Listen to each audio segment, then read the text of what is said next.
क्या हुआ? एक्सीडेंट होना एक्सपेक्टेड था? नहीं हुआ। हाँ, ये हम सबके साथ होता है। कोई बढ़िया सा वीडियो देख रहे होते हैं और बूम, अचानक से ये घूमने वाला गोला। उफ, मतलब ये बफरिंग का जो निशान है ना, कितना परेशान करता है ना? पर सवाल ये है कि आखिर ये होता क्यों है? तो बात ये है कि ये एक तरह का डिजिटल ट्रैफिक जैम है। अब ये जैम सड़कों पर नहीं लगता, ये लगता है डेटा के लंबे सफर की वजह से। सीधी सी बात है, जो वीडियो हम देखना चाह रहे हैं ना, वो हमसे बहुत बहुत दूर रखा हुआ है। अब ये दूरी वाली बात को समझने के लिए चलिए एक बहुत ही आसान सा उदाहरण लेते हैं। मान लीजिए कि एक बहुत दूर कोई डिजिटल गोदाम है। सोचकर देखिए, रात के 2 बजे हैं और मैगी खाने का जबरदस्त मन कर रहा है। लेकिन दिक्कत यह है कि मैगी मिलती सिर्फ एक ही जगह है, एक अकेला सा गोदाम जो यहां से सैकड़ों किलोमीटर दूर है। तो क्या करना होगा? ऑनलाइन ऑर्डर, और फिर बस इंतजार और इंतजार।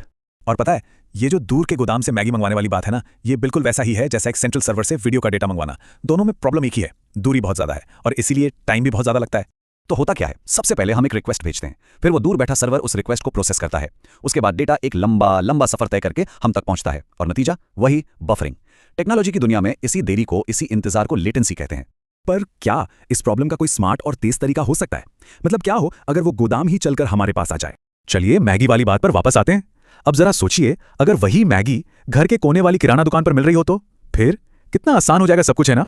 बस दुकान तक जाना है, फटाफट मैगी लेनी है और बस मजे से खानी है। कोई लंबा इंतजार नहीं, कोई झंझट नहीं, सारा खेल ही दूरी का है। जो चीज पास है वो तेज है।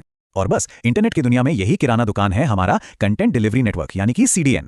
ये है क्या? ये पूरी दुनिया में फैले हुए लोकल सर्वर्स का एक नेटवर्क है जो वेबसाइट और वीडियो जैसी चीजों की कॉपीज अपने पास स्टोर करके रखता है। मकसद, ताकि कंटेंट लोगों के ज्यादा से ज्यादा करीब पहुंच सके। तो देखिए, फर्क बिल्कुल साफ है। एक तरफ है सेंट्रल सर्वर जो उस दूर वाले गोदाम जैसा है, और दूसरी तरफ है CDN जो पास की किराना दुकानों के नेटवर्क जैसा है। एक में होती है बहुत ज्यादा देरी, तो दूसरा है एकदम तेज। एक में ट्रैफिक जाम का खतरा बना रहता है और दूसरा एकदम स्मूथ और भरोसेमंद है। तो ठीक है, अब देखते हैं कि असल में इसका असर कैसा होता है। मतलब हमें वो तेज वाला एक्सपीरियंस मिलता कैसे है। देखिए, जब हम कोई ऐसी वेबसाइट खोलते हैं जो CDN इस्तेमाल करती है, तो ज्यादातर कंटेंट, मतलब करीब करीब 90% हमारे सबसे पास वाले CDN सर्वर से ही आ जाता है। ओरिजिनल दूर वाले सर्वर तक जाने की जरूरत बहुत कम पड़ती है। और इसका नतीजा एकदम मक्खन जैसा बिना बफरिंग वाला एक्सपीरियंस। चाहे वीडियो देखें, गेम खेलें या कोई भी वेबसाइट चलाएं, सब कुछ एकदम तेजी से होता है। तो चलिए इस सारी बातचीत को फटाफट समेट लेते हैं। मोटी मोटी बात क्या है? पहली, CDNs इंटरनेट की लोकल डिलीवरी सर्विस की तरह हैं। दूसरी, ये दूरी और देरी को कम करते हैं। तीसरी, इसी वजह से हमारी स्ट्रीमिंग, गेमिंग सब कुछ तेज हो जाता है। और चौथी और सबसे जरूरी बात, ये सब कुछ होता है सिर्फ कंटेंट को हमारे करीब लाकर। तो अगली बार जब कोई वीडियो बिना इंतजार कराए तुरंत चल पड़े, तो याद रखिएगा, ये कोई जादू नहीं है, ये बस CDN का कमाल है, जिसकी वजह से सर्वर आपके पास आ गया है।